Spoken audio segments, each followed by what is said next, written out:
This is Olly. He is one of my European eagle owls, and I've had him since he was 2 weeks old, and at that age he was just a fluffy ball of owl.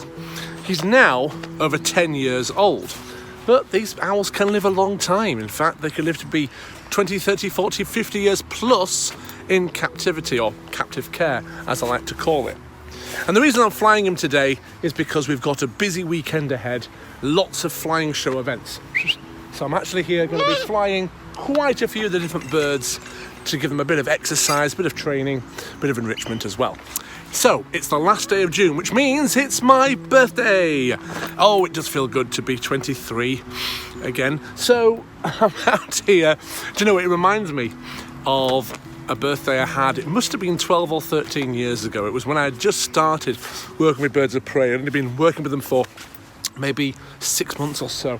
And I had an eagle owl that I'd taken on, and I was flying it, and I made a mistake. I thought, you know what, I'll cast it up to this tree, and it'll be brilliant because it'll fly down, look magnificent. So I cast it up to this tree, it sat on the top of this tree, and sat there for 3 hours. It's the sort of mistake that a young, person getting into flying birds of prey can easily make. So today I've got different birds of prey I'm flying. I've got this permission to fly the birds here, and I'm going to be flying the hawk that we'll be using over the weekend. I'm going to give Gulliver the falcon a bit of exercise here. Henrietta the eagle owl as well. She's also going to be doing some flying. Let's send you that way, Olly. What I'm doing with Olly here is some simple floor to perch type flying. In the flying show he'll be doing perch to perch flying essentially, and this is nice and simple, looks really good. And the reason why you don't want an owl like this up a tree or anywhere high ideally is because sometimes they can sit there for quite a while. Some people have eagle owls like this that will go up trees no problem at all and fly down straight away, but I tend to find with mine they're more likely, the higher they are, to sit there a while, simply because they can see so much, especially if you're in an event where there's lots of things going on. You've got horse shows and dog shows and live music and fancy costume and all sorts of stuff like that. So really it does help to keep him to the training perches. This is essentially 5 foot high, and to just keep them a bit lower down. They'll even run around on the floor quite a bit as well because it's easier than flying, and that actually looks quite good, quite comical sometimes. Though with Olly I've got to be quite careful because he's a bit quick and I'm going to run as quick as I can without falling over backwards. Right, Olly, over here.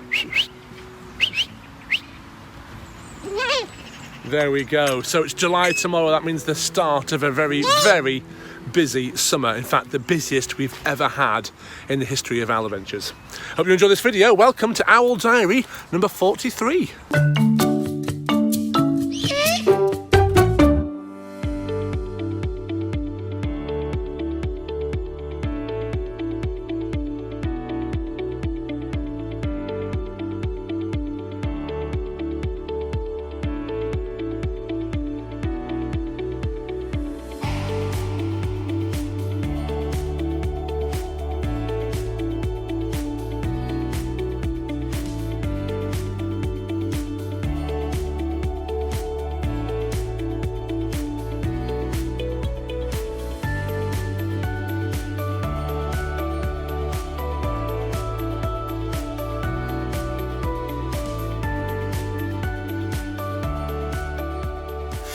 Little collage there of some of the animal activities we've been getting up to over the last couple of weeks. It's been really busy. We've had some care home visits, we've had some scouts and guides, as well as weddings and various things, and July is very much the same, very, very busy. So I'm with Bailey here in his aviary.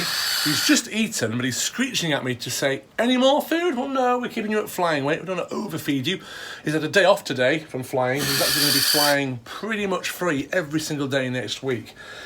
Some days a little bit of flying, but other days quite a lot in shows and things. So we've got to sometimes give them a bit of a rest. But he's having a nice evening, aren't you, Bailey? Anything you want to say to our audience here on YouTube? Not really. Not even noticing yourself in that? Not really paying that much attention. That's okay. So we have had some interesting things happen recently. We have had a kestrel that we brought in. It was from the wild, a young one. It was found abandoned, so to speak. And we fed it up, got it nice and fit, and it released it back into the wild.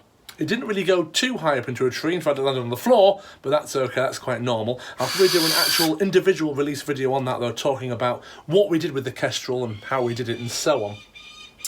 And we've also had recently a spate of bookings coming in, including some really interesting events coming up later this year, which I'll tell you about a bit later in the season, I think.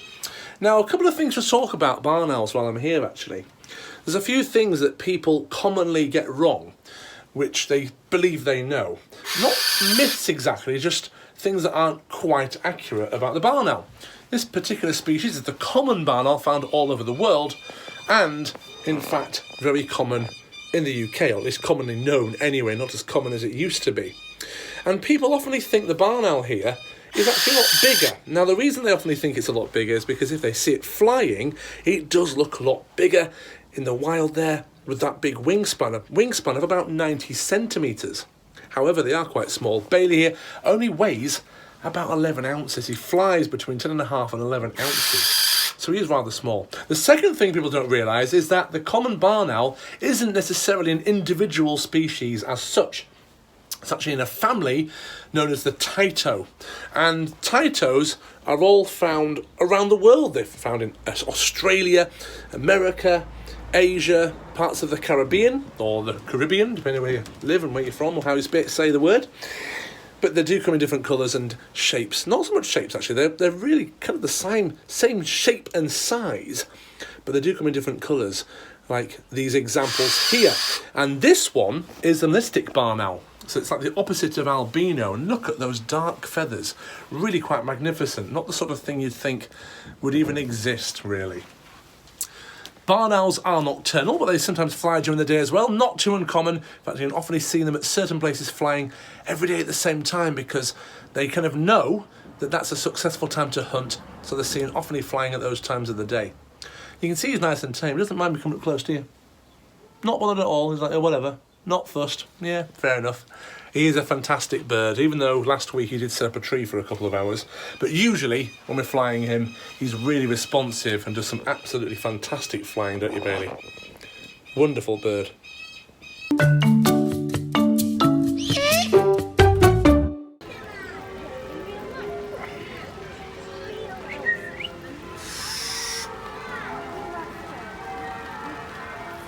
It's a bit of a rainy day. Well, not all day, just a little bit of a shower. That can happen from time to time. And as you can see, the hawk here is still out. If it was heavily raining, we'd put him away. But for a short shower, it's not a problem. If you look close on his head, you may notice the droplets that are just sitting on there. If you look at the back as well, you may notice very closely, if you can see, a few droplets that just stick on there. That's because of the oils they have in their feathers. So on their back, they have buried in there a gland which they secrete an oil from. They spread that all over their feathers. It's called preening. And amongst vitamins and other nutrients in there, they also have the waterproofing oils which help keep them dry in the rain. So we don't mind leaving them out for a short amount of time in the rain. And being a desert bird, as the Harris hawk is, they're also the type of bird that sometimes when it rains, they put their wings out to catch the rain because their instinct tells them that rain is quite a scarce thing. It's quite a good idea to put your wings out. He's 5 years old now, though. He doesn't do it quite so often. I think he's getting used to the weather here in Great Britain. But yeah, Roland, he's doing absolutely fine in a short shower here on a nice day and a good old summer day in York. And of course, you can also have the odd day where the rain's a little bit too heavy and you're going to bring the birds in so they're not getting wet. I don't know if you can see, but there are alpacas that have just popped them away there. I don't blame them. This will pass, and of course, working outdoors, sometimes the rain can come at unexpected times, even if it's been predicted to only be a little bit of rain, a little forecast. But we look up, I don't know if you can see on the camera, the grey cloud is ending. It's not exactly blue sky on the other side either. And all the people are running away. Ah, the great British weather.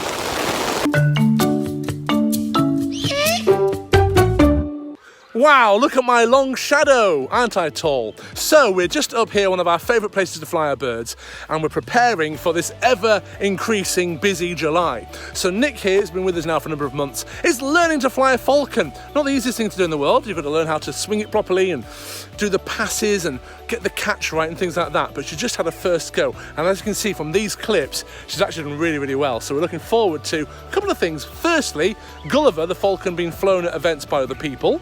And secondly, knowing that it's not just me who can fly him, that other people can actually take him on an evening or an afternoon and give him his exercise and bit of training. So we're really pleased with that. So we're going to have to get on with our work. We've got so much to do as this summer gets increasingly busy. But it's been really good having you watch this Owl Diary, and please look out for the next one. Bye for now.